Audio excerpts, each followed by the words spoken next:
Bismillahirrahmanirrahim. Assalamualaikum. Belum, masih cek sound.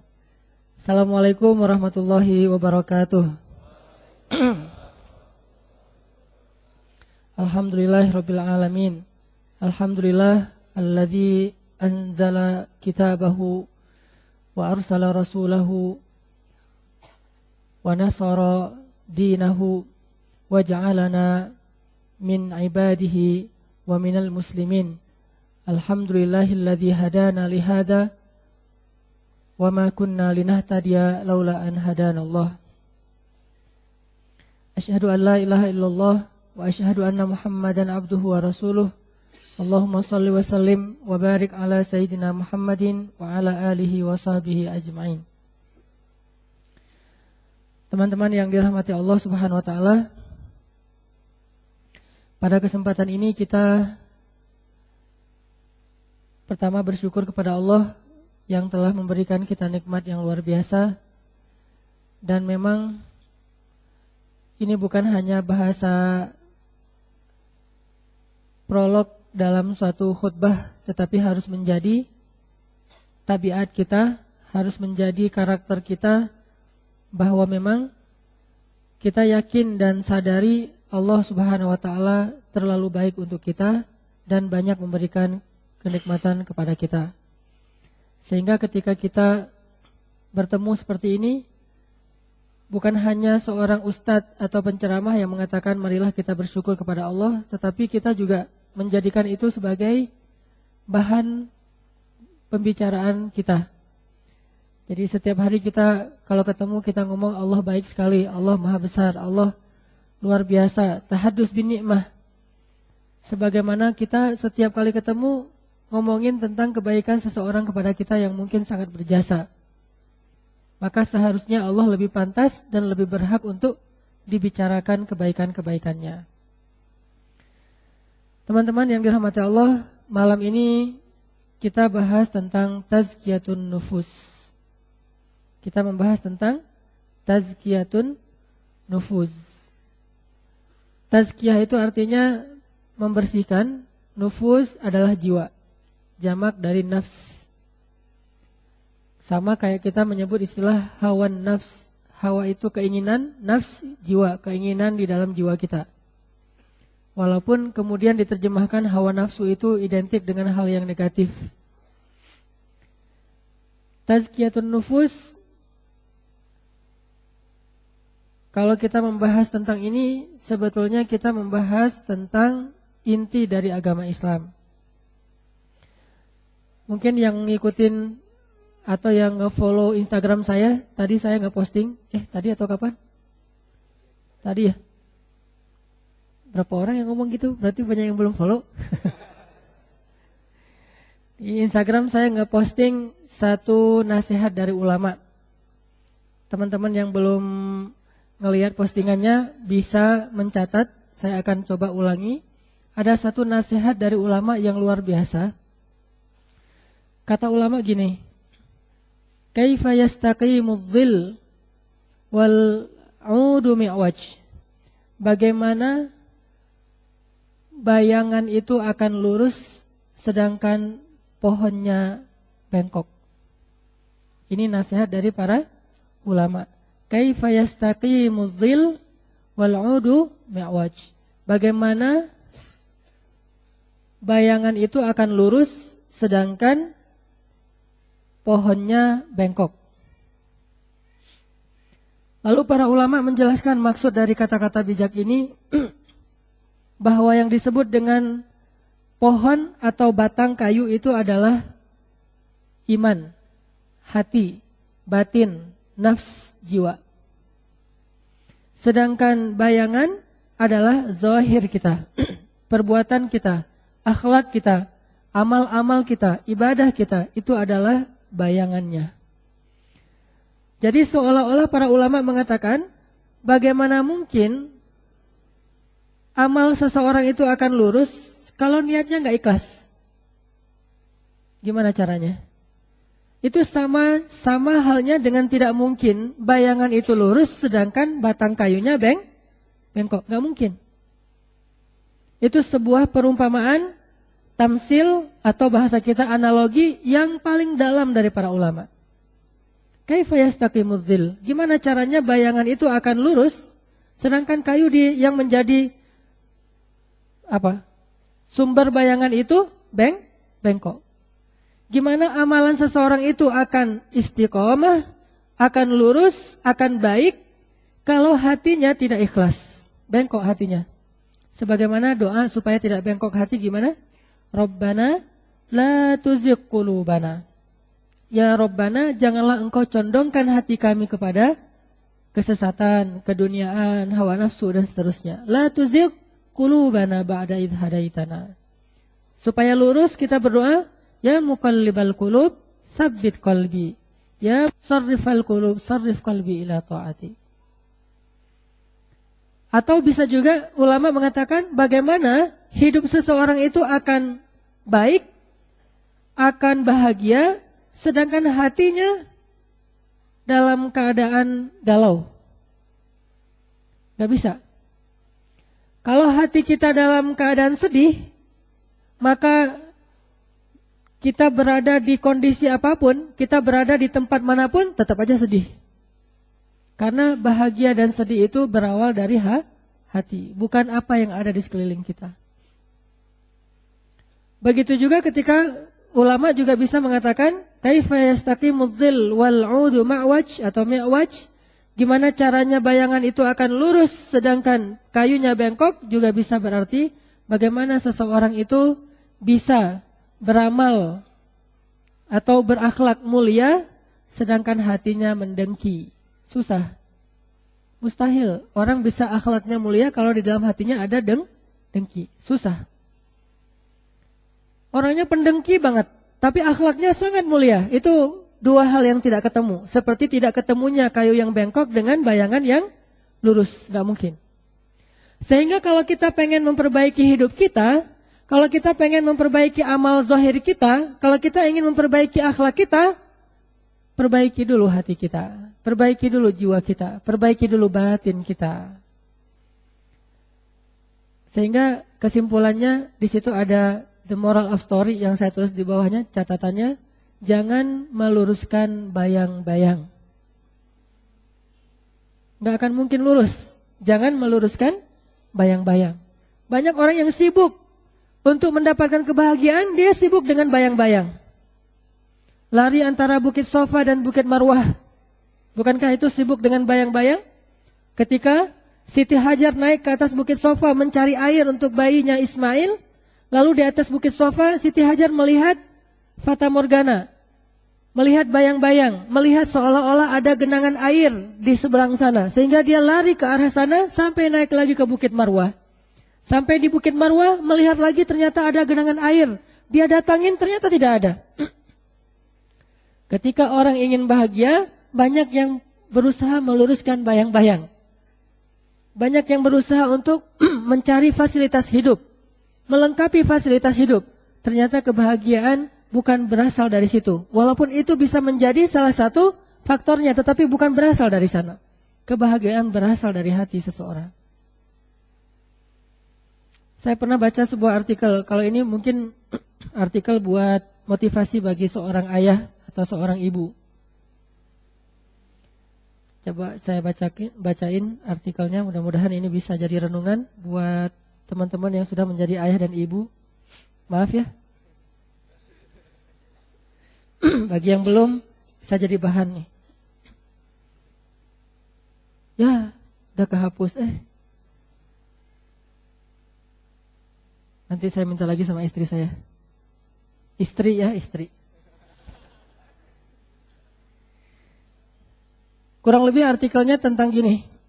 Ketika seorang ayah ditanya, kenapa sih ayah itu sibuk banget cari uang siang dan malam, bekerja, pergi pagi pulang malam, sampai tidak ada waktu ketemu dengan anak-anaknya? Biasanya jawabannya demi anak. Kenapa ibu sibuk sekali dengan karirnya, sibuk sekali dengan mungkin home bisnisnya, dia bisnis di rumahnya dan segala macam dengan jualan online? Kata dia demi anak-anak.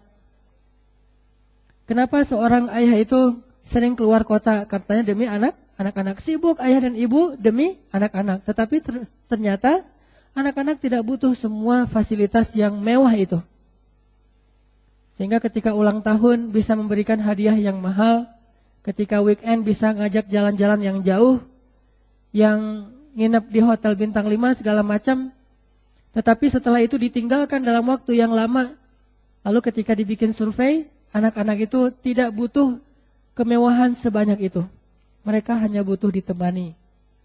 Mereka hanya butuh figur seorang ayah yang bisa menjadi contoh laki-laki yang ideal untuk mereka tiru kalau mereka anak laki-laki.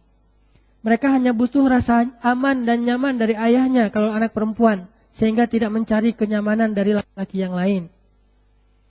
Begitu juga sosok ibu.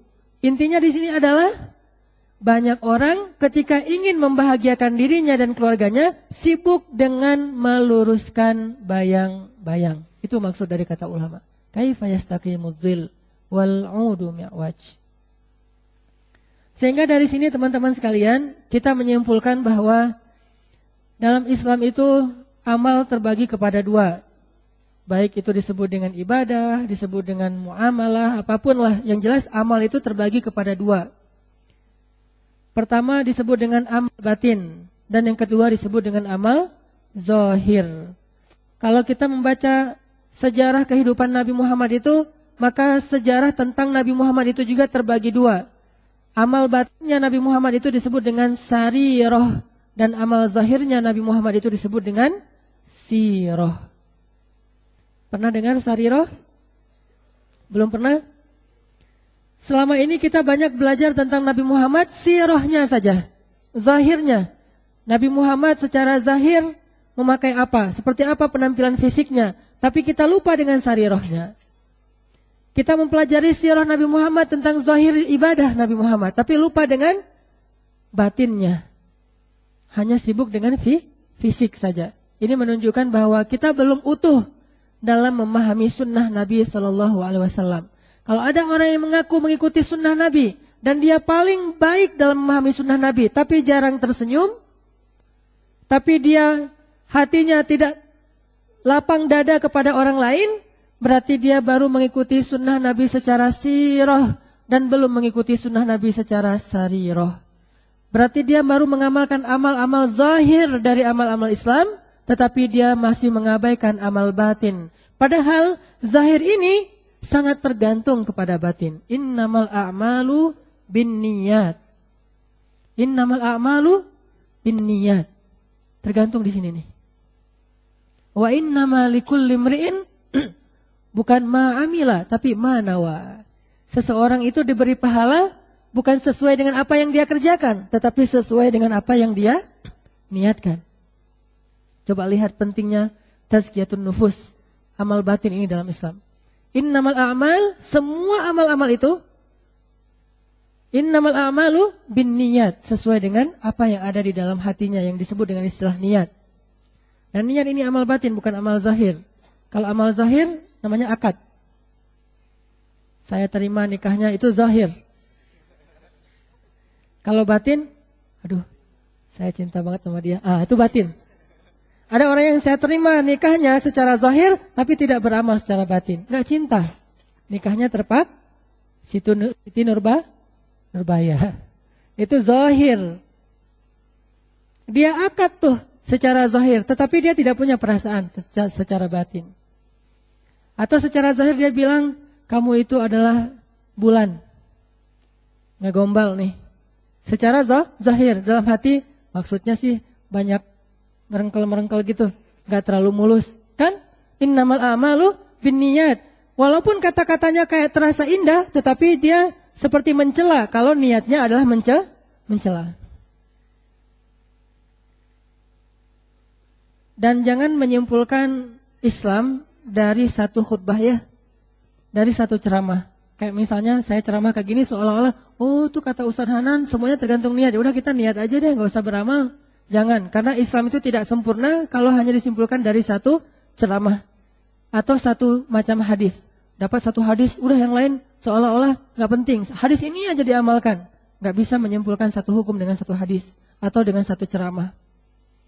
kita baru membahas satu bagian penting dalam Islam, yaitu amal batin. Bukan berarti zahir tidak penting. Bukan berarti zahir itu diabaikan. Harus ada balance-nya, wasatiyah, dan harus komprehensif, syumuliyah. Cuman setelah kita membahas secara komprehensif, kita harus tahu juga mana yang paling menjadi pokok dan bahkan dia kayak fondasinya keislaman seseorang, ternyata batin. Sehingga kata Nabi, innamal a'malu binniyat wa innamal likulli imri'in ma nawa. Seseorang itu dibalas sesuai dengan apa yang dia niatkan. Dibalas sesuai dengan apa yang dia niatkan. Dan Allah alimun bidzatis sudur. Allah itu maha tahu isi hati. La yanzuru ila aswarikum wala ila a'malikum wala ila amwalikum walakin yanzuru ila qulubikum. Allah tidak melihat kepada penampilan kalian. Allah tidak melihat kepada perbuatan kalian. Allah tidak melihat kepada kekayaan kalian. Allah melihat kepada hati kalian. Ada dua orang sholat. Yang satu penampilannya rock and roll. Rambutnya gondrong. Jaket kulit. Sholat pakai kacamata hitam gitu. Terus celananya nggak sobek sih, jeans gitu ya, jeans ketat. Terus banyak rantai-rantai gitu di tubuhnya. Yang satu lagi sholatnya pakai jubah, pakai sorban, dililit di kepalanya, rapi banget, gaya-gaya ala-ala Dubai gitu. Siapa yang paling baik di sisi Allah? Allah lihat ke dalam hatinya. Kalau dua-duanya baik, baru Allah melihat zahirnya. Kalau dua-duanya baik, maka Allah Subhanahu wa ta'ala akan melihat keistiqomahannya. Jadi yang dilihat batin dulu, baru zahir. Bukan berarti zahir nggak penting. Kalau zahirnya seimbang, kalau batinnya seimbang, baru zahirnya yang diadu. Misalnya, yang satu jenggotan, yang satu tidak berjenggot. Mana yang lebih baik? Mana? Belum tentu, jangan jawab itu dulu. Lihat batinnya dulu. Kalau batinnya sama, baru lihat zahirnya. Pastinya yang berjenggot lebih utama daripada yang tidak berjenggot. Kecuali dia udah berusaha pakai doyok segala macam gak tumbuh.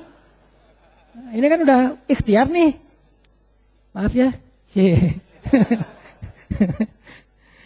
Jadi lihatnya batin dulu, baru nanti zahir. Bukan zahir dulu, baru batin enggak? Batin dulu. Mana yang lebih utama? Yang satu hijabnya hitam, yang satu lagi hijabnya pelangi. Mana yang lebih utama, teteh? Neng? Sis? Lihat batinnya. Lalu kalau batinnya sama, pastinya yang warna lebih gelap lebih utama daripada yang, walaupun boleh secara fikih memakai warna selain warna hitam, tetapi lihat juga keutamaannya. Seperti itu. Sama kayak orang sedekah. Yang satu sedekahnya 10.000, yang satu lagi 100.000. Mana yang lebih utama? Lihat hatinya. Kalau yang 100.000, nih lihat nih. Nih uang warna merah loh ya, bukan yang 100 rupiah, 100.000. Nih masukin. Pas ada kancong lewat dia naruhnya gini. Biar semua orang lihat gitu, 100.000, kayak iklan gitu kan. Yang ngeluarin itu terus 100, mas ini 100.000 dimasukin. Ternyata uang dia jatuh dari kantong misalnya. 100.000 ditunjukin ke orang, 100.000. Yang satu lagi karena 10.000 tutup gitu. Lama lagi tuh gak masuk-masuk, ketahan sama yang 100.000. Udah aja, lewat kan celengnya. Siapa lebih utama? Allah alimun bidzatis sudur. Kalau sama-sama ikhlas, pastinya yang 100.000 lebih utama daripada yang 10.000. Kalau sama-sama ikhlas. Tapi kalau nggak ikhlas, maka yang 10.000 yang ikhlas lebih utama daripada yang 100.000 tapi ria. Itu maksudnya, bukan hanya batin doang, enggak. Zahir juga ngaruh kalau batinnya seimbang. Tapi kalau batinnya menang ini, walaupun zahirnya dia kalah, dia menang. Karena zahir itu tergantung batin. Dia kalah secara zahir, tapi dia menang secara batin, menang dia tuh. Di sisi Allah lebih mulia. Kalau dia menang secara zahir, kalah secara batin, dia kalah di mata Allah SWT. Kalau seimbang secara batin, baru nanti adu yang zahir. Zahir sama-sama 100 ribu. Lihat aja, paling istiqomah yang mana. Pas pulang gitu. Tadi DKM ngumumin ya, mau nyumbang cancelan Jumat kali ini mau disumbang ke Suriah. Sayang banget saya cuma bawa 100 ribu, ya gitu. Memang ada duit yang lebih gede dari 100 ribu. Maksudnya cuma bawa selembar. Iya, tadi saya juga mau ngasih sebetulnya lebih banyak, cuman adanya cuma 200 ribu sih. Nah, misalnya. Atau yang satu bilang, aduh saya nyumbangnya dikit banget, cuma gak nyebut berapa. Aduh, alhamdulillah ya saya bisa nyumbang 100 ribu hari ini. Padahal sama-sama 100 ribu. Yang satu ngerasa sedikit, yang satu lagi ngerasa itu udah keren gitu. Akhirnya ria. Sama-sama 100 ribu, sama-sama ikhlas, tapi akhirnya tidak istiqomah dalam keikhlasan. Suatu saat cerita, sama kayak orang tahajud. Dua-duanya udah tahajud selama 1 tahun, gak pernah tinggal setiap malam. Dan 1 malam 1 juz. Sama-sama hafiz nih. Setiap malam 1 juz. Selama 1 tahun, 11 rakaat setiap malam. Gak pernah kurang, jam 2 malam udah bangun dua-duanya. Hebat nih 2 orang nih. Batinnya ikhlas dua-duanya. Gimana nilainya? Lihat nanti siapa yang duluan. Lihat. Tahajud itu gak susah sih sebetulnya. Saya mah pokoknya asal jam 2 tuh pasti kebangun. Udah gak perlu pakai lagi alarm-alarm segala. Udah ya lumayan lah. Udah setahun kurang lebih. Udah baru nanti ketahuan siapa yang menang di situ tuh. Jadi gak bisa kita menilai sekaligus. Ada prosesnya. Pertama batin, kemudian zahir, kemudian istiqomah. Sampai husnul khatimah. Lihat khatimahnya. Bisa jadi sekarang dia ria. Besoknya dia astagfirullahaladzim. Udah habis nih amal saya. Tahajud lagi deh. Udah gitu husnul khatimah. Yang satu lagi gak pernah ria. Ikhlas banget. Rianya pas mau meninggal. Waduh. Itu paling rugi tuh. Rianya pas mau meninggal. Pas dikumpulin semua keluarganya. Dia mau wasiat. Anak-anakku. Ayah gak meninggalkan banyak harta untuk kalian. Tetapi ayah memberikan kepada kalian satu nasihat saja. Jangan pernah tinggal sholat tahajud. Ayah meninggal, nih bentar lagi mungkin ayah mau meninggal nih, 70 tahun. 60 tahun ayah dari sejak usia 10 tahun gak pernah tinggal tahajud sampai sekarang. Tahu gak kalian? Wah, habis 60 tahun, 0. Kan? Khatimah. Mau husnul khatimah atau su'ul khatimah. Sehingga kita tetap aja sebagai manusia gak bisa menjudge seseorang sebelum dia meninggal. Bahkan udah meninggal pun kita gak tahu. Allahu a'lam, Allah yang tahu. Mungkin dia bertaubat, kita aja yang gak tahu. Mungkin dia istighfar, kita aja yang gak dengar. Allah yang tahu. Ini lebih kepada diri kita masing-masing.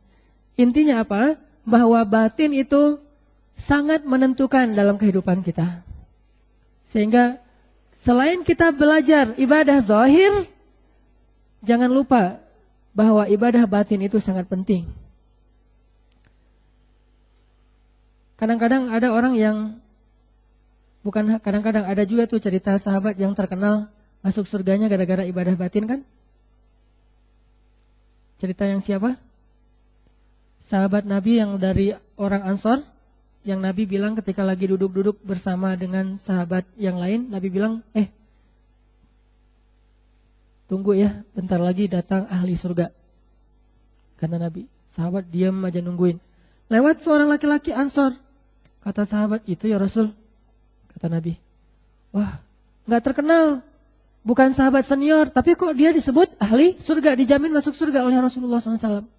Dan Nabi itu wama yantiqu anil hawa, tidak bicara dengan keinginan beliau. In huwa illa wahyun yuha, wahyu dari Allah. Hari kedua masih kayak gitu, akhirnya ada sahabat yang kepo. Wah penasaran saya nih, dia amalannya apa sih? Ngintip ya, stalking gitu. Cari. Udah aja, ngintip kan ke rumahnya, minta izin. Kalau gak salah Abdullah bin Amr bin As datang ke rumahnya, boleh saya nginap di rumah kamu? Oh boleh. Akhirnya nginap aja di rumah itu. Tiap malam diintip, dia kalau malam tahajud enggak. Ternyata enggak tahajud. Standar-standar aja amalannya, yang wajib-wajib aja, yang sunnah enggak ada yang istimewa. Paling subuh bangun, sholat ke masjid. Nah itu juga yang lain juga ngelakuin. Tahajud, yang lain tahajud dia tidur. Terus, oh kalau gitu mungkin siang. Siapa tahu dia siang mah rajin puasa. Siang gak puasa. Oh mungkin dia rajin sedekah. Jarang sedekah. Oh mungkin dia tilawahnya banyak. Standar 1 hari 1 juz biasalah. Yang lain juga bisa lebih dari itu. Diperhatikan selama 3 hari, tidak ada amalan yang sangat istimewa dari laki-laki ini secara zahir. Zahirnya nggak ada yang istimewa, biasa-biasa aja. Tapi juga nggak ahli maksiat. Jangan berarti amalan batin ya, tapi maksiat banyak secara zahir. Nggak kayak gitu benturannya. Yang penting paling minim zahirnya yang wajib. Salat wajib udah, kemudian kewajiban-kewajiban lain yang sifatnya zahir udah. Sedangkan yang sunnah-sunnahnya pas-pasan, minimalis. Diintip selama 3 hari tidak ada yang istimewa. Sampai kemudian ditanya, apa sih yang membuat kamu jadi ahli surga kok? Nabi menjamin banget. Saya perhatikan selama 3 hari ini kayaknya gak ada yang istimewa dari amalan kamu.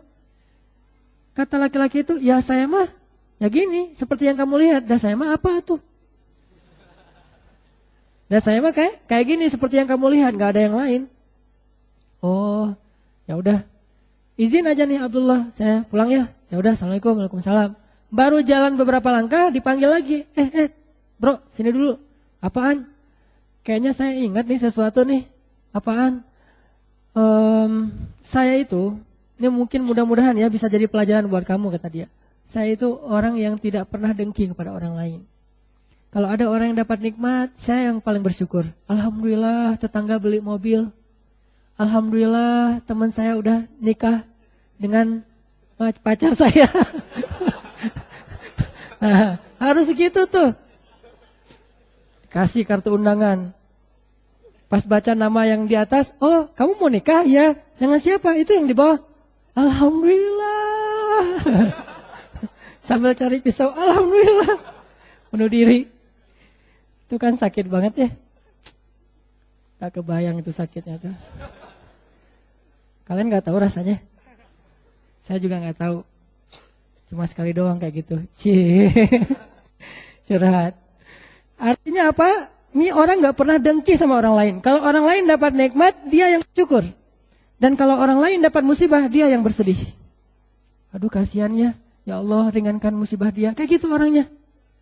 Kalau orang lain berbuat kesalahan kepada dia, dia lapang dada. Maafin aja tuh, ya Allah maafin dia, mungkin dia gak sengaja segala macam. Kalau orang lain berbuat baik kepada dia, dia merasa bersalah. Aduh saya belum balas jasa ke dia, belum membalas dia dengan kebaikan. Akhirnya dia doain yang banyak, sampai seolah-olah bisa membayar kebaikan itu. Kan kata Nabi, kalau ada orang berbuat baik kepadamu, balaslah.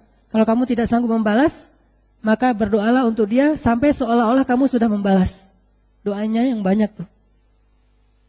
Orang yang lapang dada, oh berarti dia dijamin masuk surga, gara-gara punya amalan batin, bukan amalan zahir, kecuali yang wajib-wajib doang. Sampai ada yang kayak gitu. Makanya kita perlu belajar tentang amalan batin, tentang ibadah-ibadah yang sifatnya nufus, ruhiyah, atau yang bersifat sarirah, bukan hanya yang sirah. Yuk kita tilawah satu paragraf pendek dari Al-Quran. Dan ini sangat terkenal ya, surat Asy-Syams. Surat Asy-Syams itu surat 91. Kita baca dari ayat 7. Surat Asy-Syams, surat 91 dari ayat 7.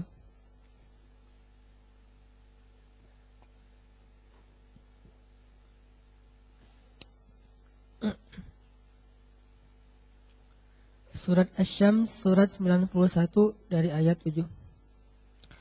أعوذ بالله من الشيطان الرجيم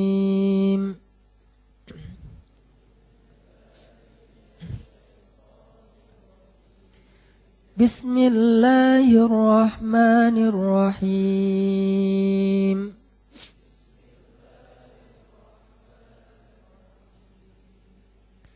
ونفس وما سواها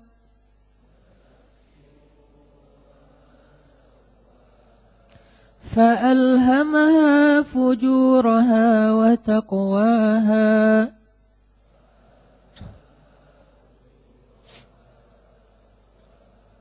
قد أفلح من زكاها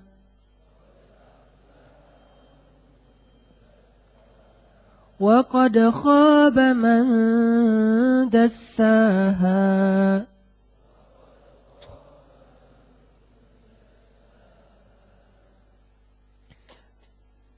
dan demi jiwa serta penyempurnaannya, maka Allah mengilhamkan kepada jiwa itu kedurhakaan dan ketakwaan. Sungguh beruntung orang yang membersihkannya, dan sungguh rugi orang yang mengotorinya. InsyaAllah nanti kita lanjutkan setelah sholat isya. Bismillahirrahmanirrahim.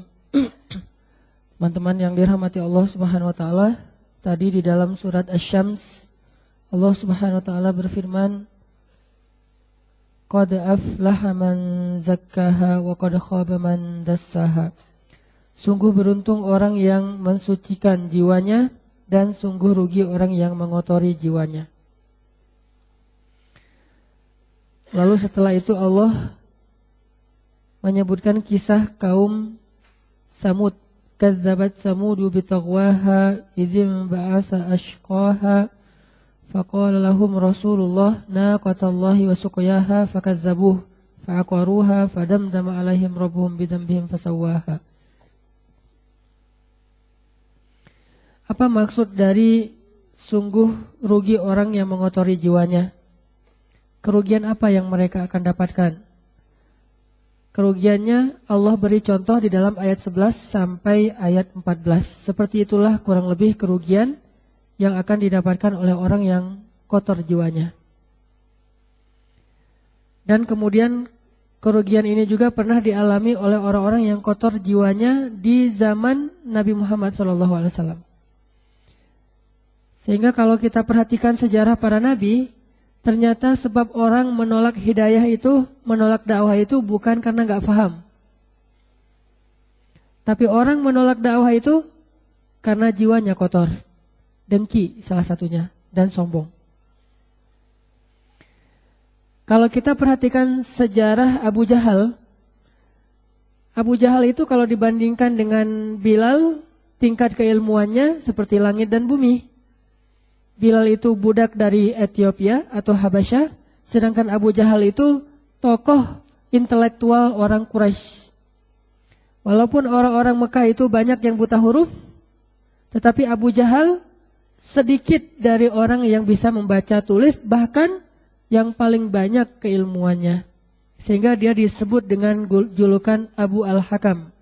Abu Al-Hakam itu guru bangsa, orang yang banyak ilmu. Bahkan Abu Jahal itu yang paling mengerti syair. Sama seperti Walid Al-Mughirah. Sama seperti Abu Sufyan sebelum Abu Sufyan masuk Islam. Orang yang mengerti syair. Bahkan Abu Jahal itu orang yang paling banyak menghafal nasab orang Arab. Mungkin itu juga salah satu alasan kenapa Allah menurunkan Islam itu di Arab, terutama di Mekah. Karena tren cara orang Mekah menyampaikan satu ilmu atau informasi itu lewat riwayat. Riwayat. Kalau diturunkan lagi di Bani Israel, pasti udah gak ada sisa Islam ini. Sama kayak agama Yahudi. Soalnya orang Israel itu tidak menyampaikan berita melalui riwayat, tetapi menyampaikan berita melalui cenah. Cenah itu kalau bahasa Arabnya qila wa qal. Kata Nabi, hati-hati kalian dengan qila wa qal. Kalau bahasa kita, hati-hati kalian dengan cenah. Jaksaha, cenah. Nanti siapa? Nah, itu gak jelas kan? Itulah Yahudi. Mereka menyampaikan berita tanpa sumber yang jelas. Sedangkan orang Islam menyampaikan berita itu kalau di Arab suka ada kalimat an. Dari si fulan dapatnya dari fulan dari fulan sampai ke Rasulullah SAW. Baik itu Al-Quran ataupun hadis, bahkan cerita-cerita, hikayat.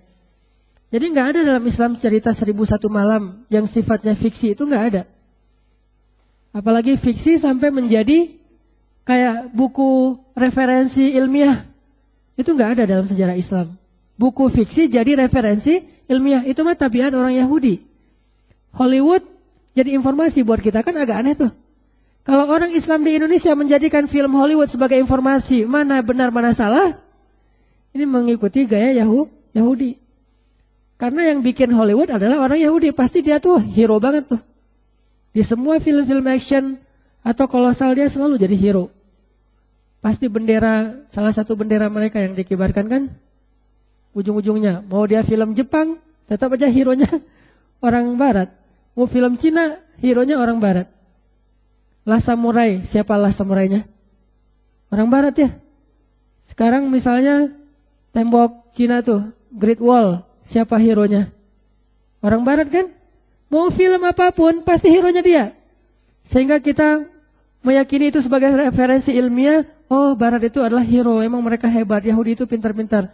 Cek saha, Yahudi teh pintar. Nah, balik lagi ya. Orang Islam itu pintar-pintar. Buktinya orang Islam di Indonesia itu sering juara olimpiade sains. Matematika juara olimpiadanya banyak orang Indonesia. Dan segala macam. Musabaqah tilawatil Quran di tingkat dunia sering juaranya orang mana? Orang Indonesia sama orang Mesir. Dua negara ini sering nih. Tahfiz Al-Quran juga kayak gitu. Oke, balik lagi. Abu Jahal itu bukan orang yang bodoh secara akal, intelektual. Dia bukan orang yang bodoh, dia tuh orang yang pintar. Ngerti banget Al-Quran. Buktinya ada kisah suatu malam Abu Jahal sama Akhnas sama Abu Jahal sama Akhnas berdua lagi jalan lewat rumah Nabi di Mekah. Pas ngelewat rumah Nabi, tiba-tiba ngedengerin Nabi lagi tilawah Al-Quran. Nabi kan powerful tilawah banget. Kalau ada sahabat yang pas baca Quran malaikat turun, Nabi pasti lebih dari itu. Kalau ada sahabat yang baca Quran awan sampai berarak ke arah dia, terus kemana dia pergi awan ngikutin, tunggu dulu, mau dengerin Al-Qurannya. Awan bilang kayak gitu. Ada gak kita yang tilawah Al-Quran awan ngikutin? Enggak kan? Ustadz, mendung, kenapa? Gara-gara Ustadz ngaji. Gak ada itu. Gara-gara saya ngaji mendung. Yang ada, setelah saya ngaji jadi cerah gitu. Kenapa? Awan pada lari. Kalau dulu sahabat gara-gara ngaji mendung, datang air hujan, berkah gitu. Tapi Nabi pasti lebih dari itu. Lebih dahsyat dari itu. Makanya jangankan manusia yang ada potensi baik buruk, jin aja yang udah buruk dikutuk bisa dengerin ngaji Nabi Muhammad. Cuman sayangnya dulu nggak ada rekaman. Kita pengen tahu Nabi ngajinya gimana sih. Kalau ada rekaman pasti kita ikutin ya. Nggak ada rekaman, nggak ada YouTube. Tadi cerita apa sih? Nabi lagi ngaji lewat Abu Jahal sama Akhnas. Pas Abu Jahal sama Akhnas lewat, ngedengerin Nabi ngaji. Yang tadinya mereka cuma pengen jalan, jadi duduk. Duduk aja. Lama dengerin Nabi ngaji. Nabi itu kalau ngaji itu gak pernah sebentar loh. Nabi kalau lagi tahajud, baca satu rakaatnya itu bisa Al-Baqarah, Ali Imran, An-Nisa, Al-Ma'idah, Al-An'am. 7 juz. Itu satu rakaat. Kalau kita 1 juz, 1 rakaat. Rakaat kedua sampai 11 Al-Ikhlas, Al-Falak, Al-Ikhlas, Al-Falak. Gak pernah gitu juga. Dikasih 11 rakaat 1 juz saja kita banyak yang pingsan kan? Saya kan pernah tuh tahajud ada yang pingsan, digotong, syahid di dalam. Subhanallah ya. Berarti husnuzan kita apa? Dia bisa bertahan sampai tetes darah terakhir. Mungkin kita gak akan bisa kayak dia. Jangan mentertawakan dia karena kita kalau udah seperti dia mungkin kita akan duduk. Atau kita akan mundur. Udahlah saya gak kuat. Dia berarti soleh banget nih. Gak kuat dipaksain sampai pingsan. Kan berarti sampai tetes darah terakhir. Walaupun agak lucu sih. Tapi itu luar biasa. Karena saya kalau jadi dia mungkin gak akan bertahan sampai pingsan. Paling-paling udah gak kuat lagi. Udah aja batal. Kalau gak duduk. Dia sampai jatuh. Blak. Pingsan, gotong. Rakaat berikutnya ada yang digotong lagi. Per rakaat 1 orang cedera. Harus cari pemain pengganti. Nah, Abu Jahal tuh dengerin Nabi ngaji panjang. Nabi kalau ngaji gak pernah sebentar. Juz, 2 juz, 3 juz. Abu Jahal dengerin aja. Sampai menitikkan air mata. Coba, ini fitrah nih. Ini fitrahnya manusia. Kalau kita gak sampai bisa menitikkan air mata dengerin yang ngaji, ada 2 kemungkinan. Kemungkinan pertama fitrah kita emang udah rusak. Kemungkinan kedua emang ngajinya gak enak. Emang ngajinya gak enak. Kalau Nabi kan ngajinya enak. Jadi kalau Nabi ngaji gak netesin air mata, pasti gak benar nih fitrahnya. Kalau ada imam yang soleh banget, bacaannya bagus gak netes air mata, fitrah kita udah rusak nih.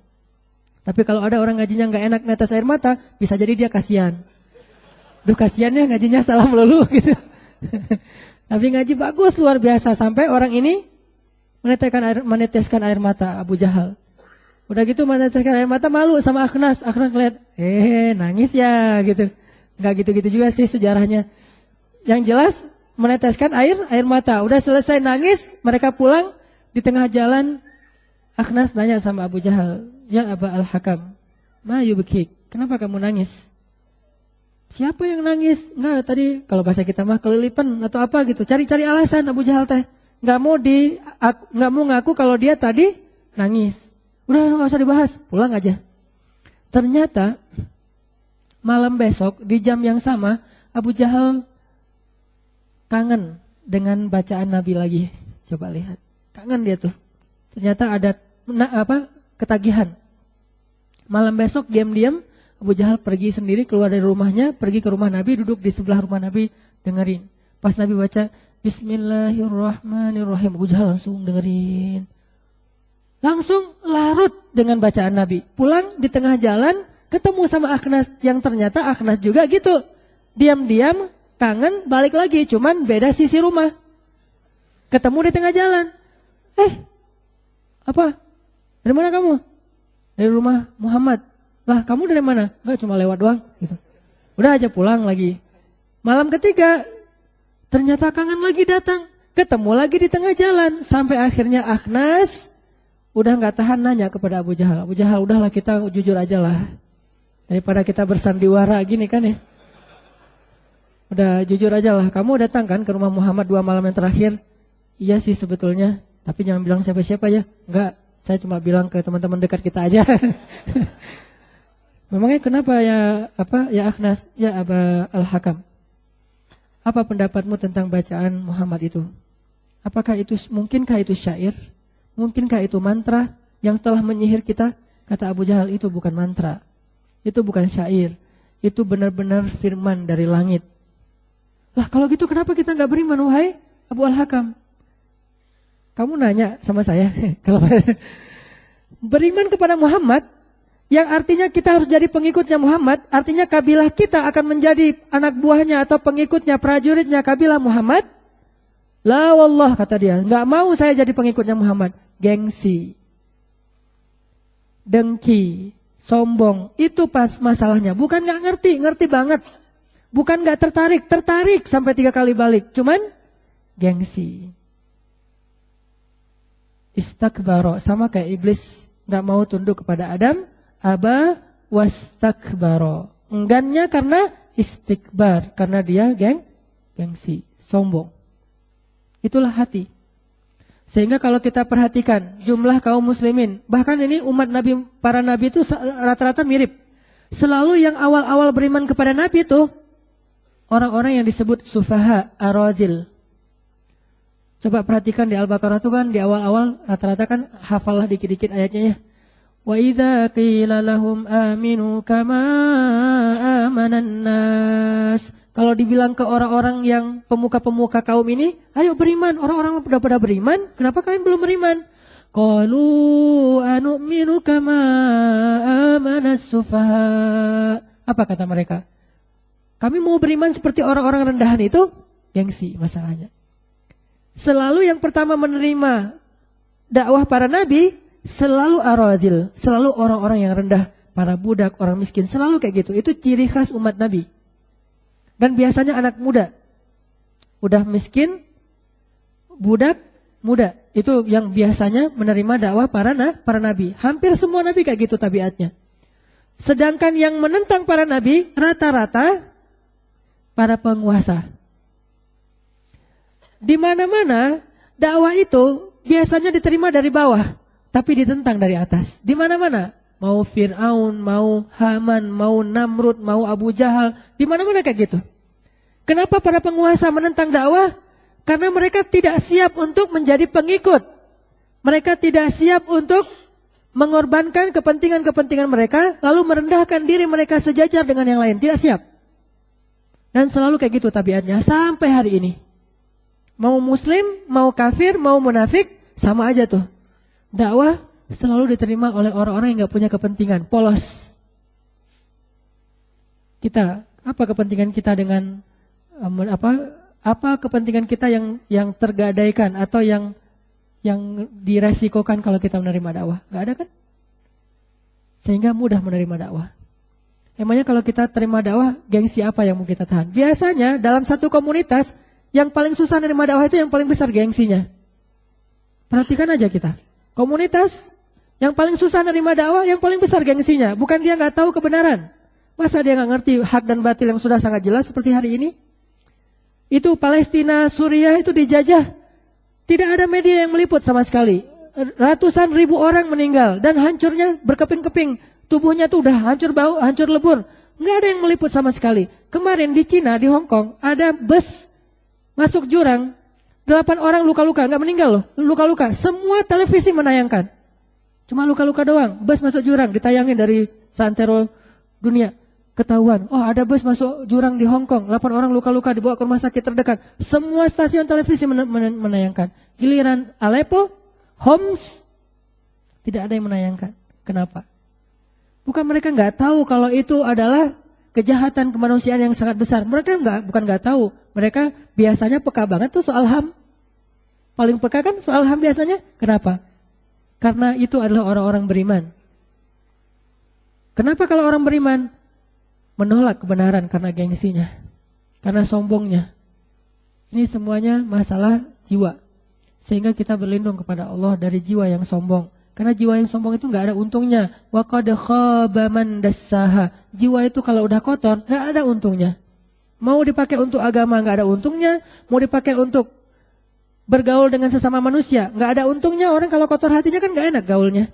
Pasti ada kepentingan. Ketemu orang yang dilihat duit. Wah ini akhirnya Pak saya ada produk ini jelasin lagi kan nggak enak tuh. Tapi kalau dia bukan dasar itu mah sekian nggak masalah. Dia jualan, dia berdagang nggak masalah. Cuman bukan atas dasar itu dia berteman. Kalau atas dasar itu dia berteman kan gak enak tuh. Kalau berteman ya berteman aja karena sesama mungkin punya hobi apa, mungkin karena emang saya sayang sama dia. Kalau lebih tinggi lagi karena Allah. Cuman bukan berarti dilarang berdagang kan. Berteman karena Allah, bersahabat bahkan saling mencintai karena Allah pun boleh saling jual beli. Cuman bukan karena jual beli dia bersahabat. Jadi orang kalau kotor hatinya untuk agama gak bisa dipakai, untuk manusia gak bisa dipakai, dunia gak bisa, akhirat gak bisa. Apapun gak bisa, bahkan untuk dirinya juga gak nyaman. Orang kalau bermasalah jiwanya, dia sendiri gak nyaman. Khaba. Khaba itu artinya rugi banget gitu. Lawan dari khaba adalah aflaha. Sehingga kalau kita baca sejarah Islam teman-teman, tema-tema yang pertama disampaikan Nabi dalam dakwahnya itu adalah tema-tema tazkiyatun nufus, wa yuzakkikum, wa yuzakkihim, dan membersihkan mereka dari dosa-dosa.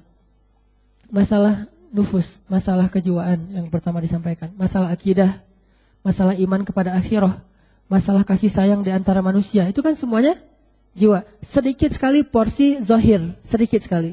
Salat, puasa, zakat, haji, jihad, syariat, sedikit sekali porsinya di fase makiyah. Teman-teman tahu bedanya ayat makiyah dengan madaniyah? Kalau ayat makiyah artinya apa? Ayat yang turun bukan di Mekah. Ayat yang turun sebelum hijrah. Sedangkan madaniyah ayat yang turun setelah hijrah. Jadi ini bukan tempat, tetapi periodisasi dakwah. Periode. Karena ada ayat yang turun di Mekah tapi namanya madaniyah. Kenapa kok namanya madaniyah turunnya di Mekah? Karena dia turun ketika sedang Fathu Makkah dan terjadi setelah hijrah. Berarti namanya ayat madaniyah walaupun turunnya di Mekah. Jadi bukan tempat. Periodisasi dakwah.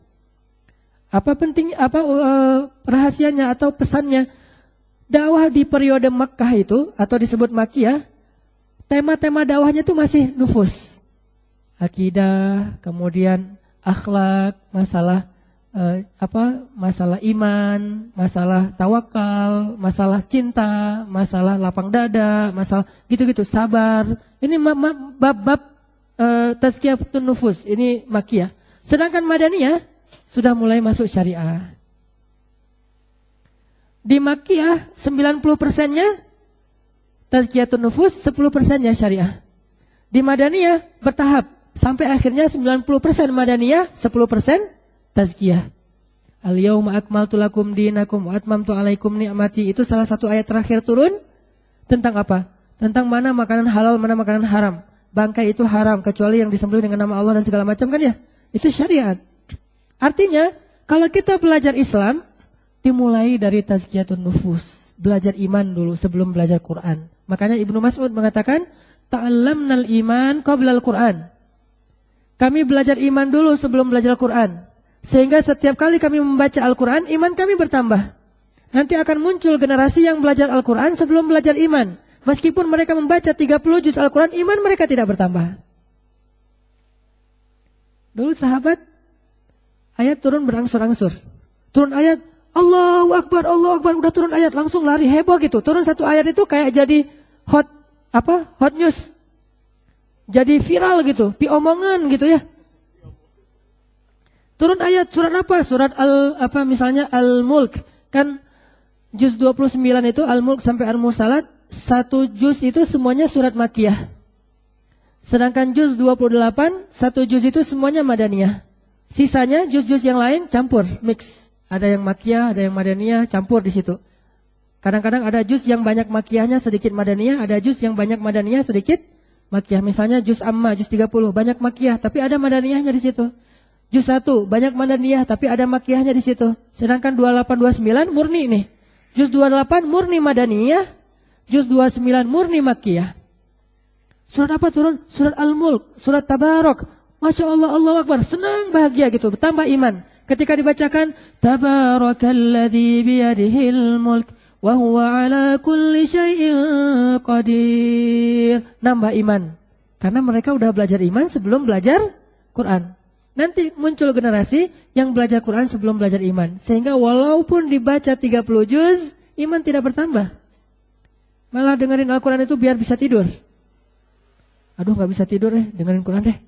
Dengerin. Langsung baru alif lam mim, tidur.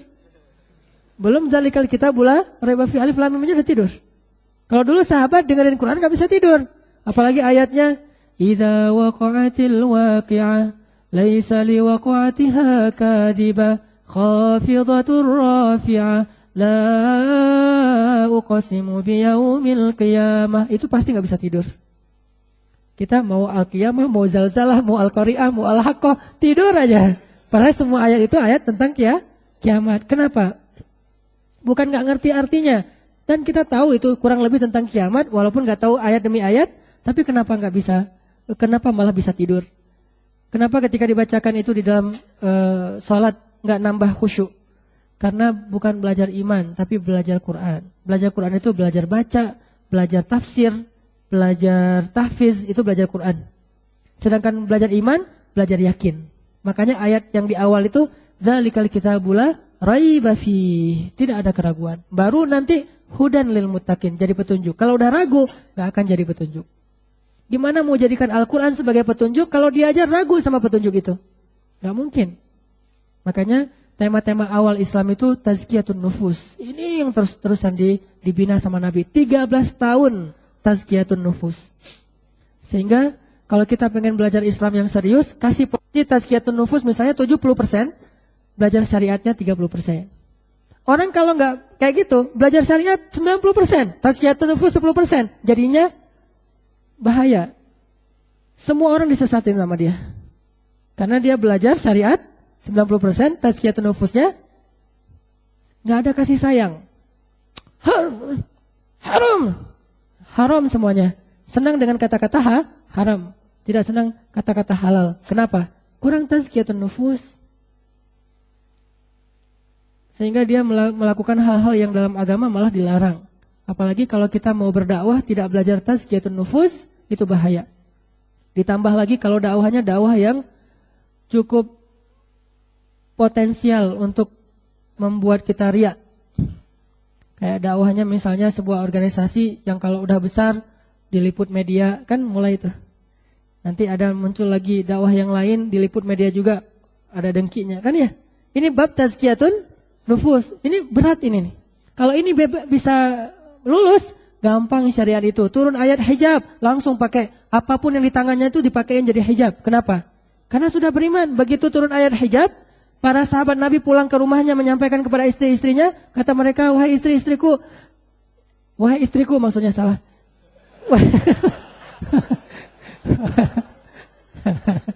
Wahai istriku, sudah turun ayat hijab. Dibacakan surat An-Nur tentang wajibnya berhijab. Langsung di tangannya ada apa? Jemuran. Langsung dia pakai dengan kain jemuran menutup aurat.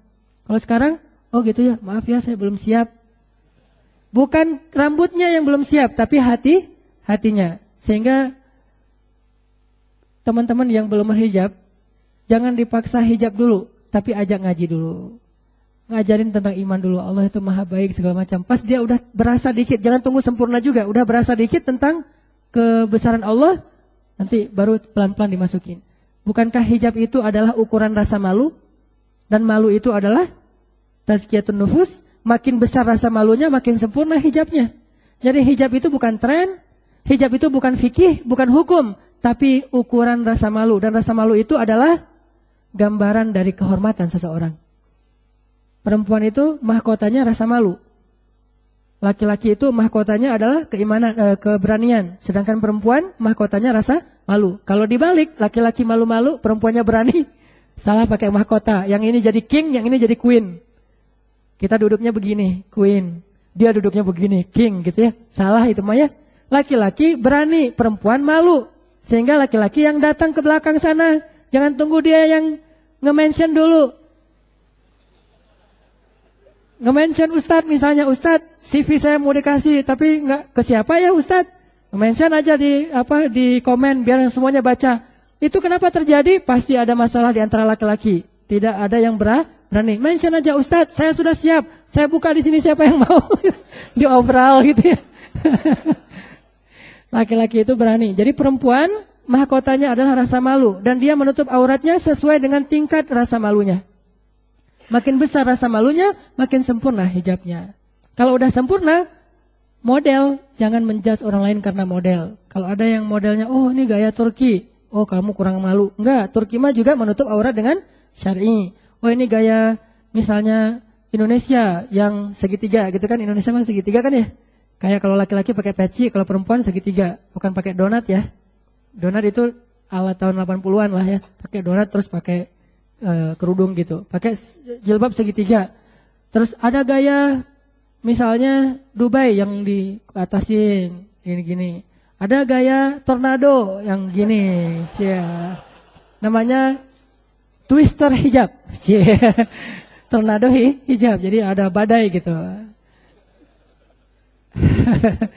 Tapi itu mah cuma gaya ya, dan saya sama sekali tidak ngomongin style. Saya hanya ngomongin batasan aurat. Style mah bebas. Ada yang senang A, B, C, sekian macam style, malah makin stylish, makin trendy. Arti trendy itu diikutin oleh orang-orang yang tadinya masih setengah hati mau berhijab. Nggak apa-apa. Cuman harus tahu bahwa hakikat dari hijab itu bukanlah tren, bukanlah hukum, bukanlah syariat, bukan kewajiban saja. Hakikatnya rasa malu. Sehingga dia menutupnya dengan rasa malu. Rasa malu itu adalah tazkiyatun nufus. Sampai ada perempuan yang berhijabnya sempurna, begitu ditiup angin, oh, udah aja gitu. Ada perempuan yang hijabnya juga sempurna, begitu ditiup angin, langsung panik. Astagfirullahaladzim, astagfirullahaladzim.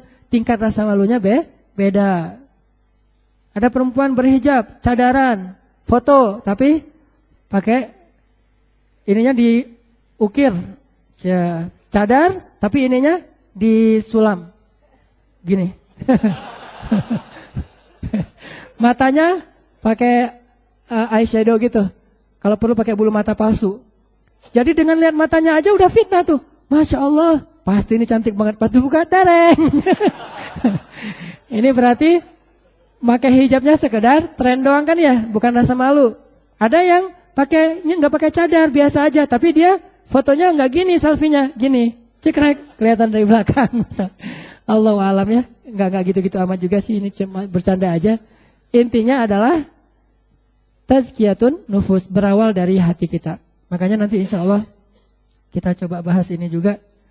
Dan cerita-cerita dari para tabi'in atau para tokoh-tokoh Islam akan jadi contoh. Jadi sekarang lebih nambah PR saya. Nambah jadi 2 nih. Bahas kisah juga bahas tazkiyatun nufus juga. Tazkiyatun nufus sebagai tema, kisah sebagai contoh. Mudah-mudahan ini bisa menyemangati kita dalam memperbaiki diri dan membangun negeri. Jangan hanya memperbaiki diri, tapi harus punya juga semangat membangun negeri. Karena kalau kita soleh sendiri, maka kita jadi orang egois dalam kesolehan, egois dalam agama. Kita harus juga menjadi solehnya berjamaah. Jangan hanya sholat sendiri, tapi azan biar orang pada datang. Dan muazin itu mendapatkan pahala sebanyak orang yang datang ke tempat dia azan untuk sholat berjamaah. Jadi tadi dua motivasinya, satu memperbaiki diri, yang kedua membangun negeri kita. Mudah-mudahan Indonesia ini menjadi salah satu mercusuar peradaban yang membela hak-hak setiap manusia, mau muslim atau non-muslim, yang tertindas di muka bumi, walaupun mayoritasnya yang tertindas itu orang Islam, terutama yang ada di Timur Tengah dan di Rohingya. Siapa lagi yang akan nolong mereka kalau bukan kita sesama muslim? Berharap kepada orang lain, saya tidak terlalu banyak berharap. Saya lebih banyak berharap kepada sesama muslim. Jadi kalau muslim sesama saudara aja nggak mau nolong, gimana kita mau memikirkan orang lain akan nolong?